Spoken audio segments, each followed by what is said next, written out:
There has been much buzz about Joe Biden's recent approval rating numbers, which are hover around 39% according to Gallup, and that has made a lot of people, made a lot of commentators, given them a lot of fodder to speculate on the end or the condition rather of Biden's presidency. But I think there's something more important to look at when it comes to Joe Biden and when it comes to his time in office, and also fundamentally when it comes to the forces that propelled him into power in the first place. The truth is, my friends, Joe Biden, like any other politician, is simply a human being who will serve his time, and when his time is over, he will go on to other pastures. This is what every president has done since the history of our nation. We're not a monarchy. We are not a society ruled on hierarchy. This is how things work. But the phenomenon that puts presidents in the Oval Office, especially bad presidents like Joe Biden, presidents that are obviously anti-American, and presidents whose policies are also anti-American, those phenomena are important because they go beyond one single person and they cut deep to something that is happening in the undercurrents of American society. The truth is, Joe Biden is a product of a culture, a political culture, that does not think through ideas and does not think through political positions beyond the personalities that speak ideas and beyond the personalities that speak those positions. Joe Biden, think of when he was running for office against President Trump. Think of it. What was the argument for Joe Biden? It was abstractions, meaning terms that had to do with some wild ideas out there in the world. And it was also euphemisms, terms that mean one thing but were presented as another thing.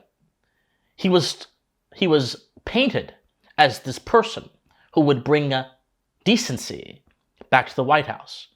Of course, if decency, in your opinion, is forcing people to get a medicine they don't want by illegal administrative law, if decency is changing the date of a withdrawal date for the Afghanistan troop withdrawal to a date separate than what your predecessor set it to, so you could take the credit for it, if decency is tanking the global economy to fight some proxy war that ultimately that the defense establishment knew was not going to go anywhere. If that's all decency, I would hate to see vice.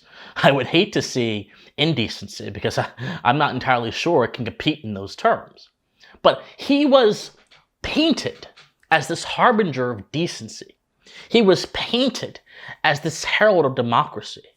He was painted entirely in opposition to his political opponent, Donald Trump.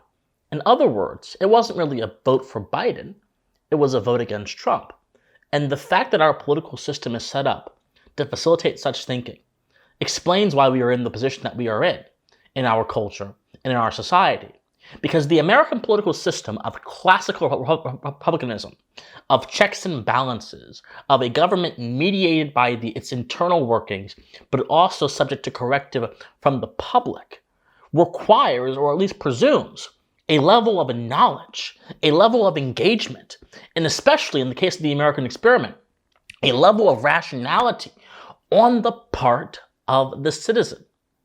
Republican governments, and I mean in the classical sense, classically Republican governments that are built on the premises of checks and balances and built on the premises of public corrective, cannot succeed if the people in the society don't care for any of those principles. Not only that, those kind of governments can easily become subject to corruption and to power players who take advantage of the public's ignorance and then use that to just twist the system to their own ends.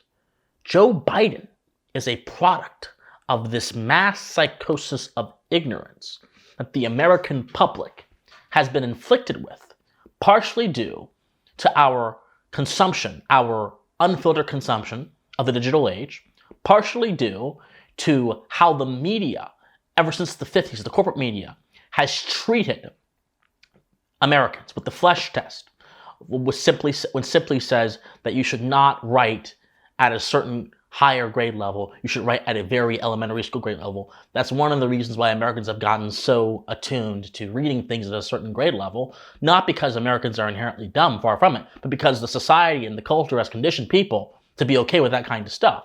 Compare a newspaper from 1900s to a newspaper from today, if you can still find one, because print is dying, and rightfully so. Print media is perhaps one of the most visible examples of how the power structure and the administrative state exercise control over the American public by manufacturing consent and spreading lies. So I'm happy that the decentralization of media is happening. It's a long time coming. It's a victory for truth. But still, the reading level of someone like H.L. Mencken in the 1900s is going to be 10,000 times higher than the New York Times today, which is considered the United States' newspaper of record. And that is by design.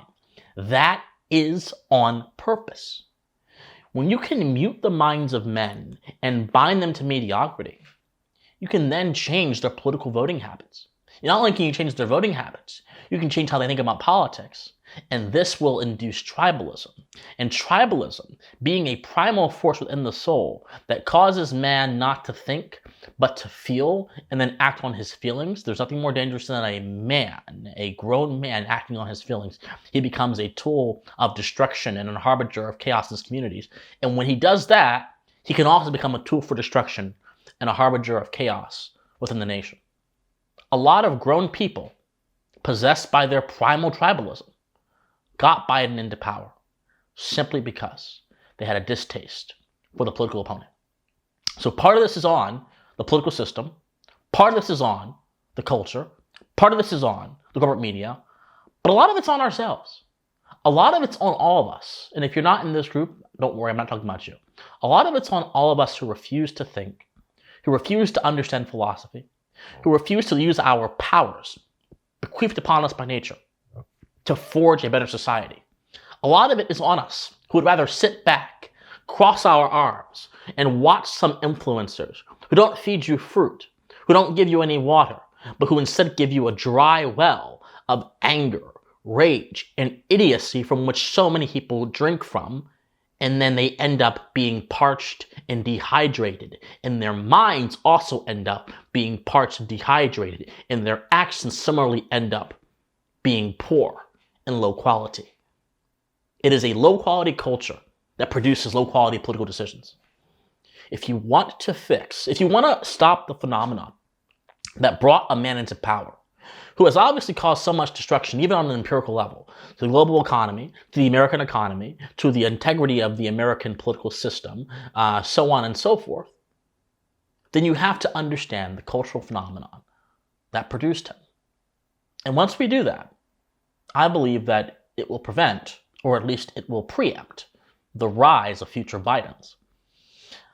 But until we do that, and until we go beyond this idea that simply voting will fix things, that simply voting or participating in the system to show our opinions will fix things, nothing will change.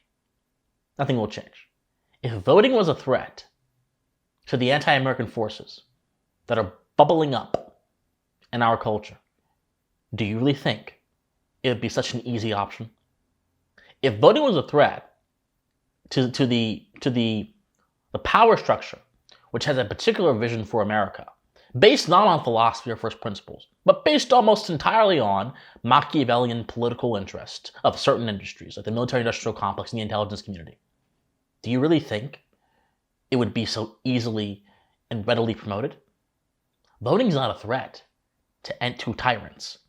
Voting is a tool that tyrants can use to convince you that you're actually doing something effective. I'm not saying don't vote. I'm a constitutional conservative. Voting is an integral part of a functioning republic. But I'm most certainly 110% saying that if you want to fix the illness that America has right now in its culture and its political system and its improper and warped political order, you better go beyond voting. You better go beyond the rage bait. You better go beyond the clickbait. You better go beyond the talking points. You better go beyond your emotions. And you better inhabit the mentality that the men who set up this great nation had. You better walk with conviction. You better resist even the slightest, softest form of tyranny. You better organize your community and talk about ideas amongst them to make them better. You better resist centralization. Because if you don't, you can vote however many people you want into office. Nothing will change. The Biden phenomenon is a result of a broken culture of incorrect political thinking and a lack of philosophy. If we reverse to those two things, the future Bidens will not only not be able to rise in our political system, they'll be laughed out of the gate before they can even get the race started. My friends, like this video, comment on this video, share this video, subscribe to this channel.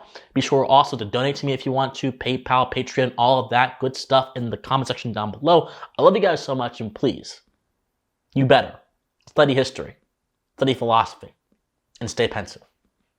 Bye, everyone.